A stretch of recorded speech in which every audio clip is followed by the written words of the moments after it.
السلام عليكم.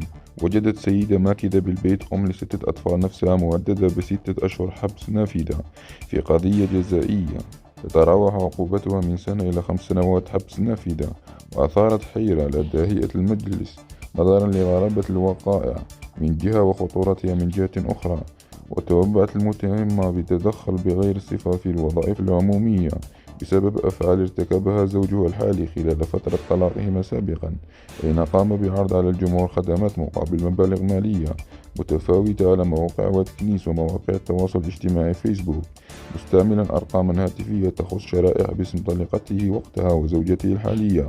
ولعل الغريب في القضية هو نوعية الخدمات التي عرضها المتهم، والمتمثلة في الكشف عن جرائم الخيانة الزوجية من خلال التجسس على فئة الأزواج بصفة خاصة. وكان الزوج الذي سجلت الجلسة غيابه لعدم علمه بالقضية حسب تصريحات المتهمة زوجته.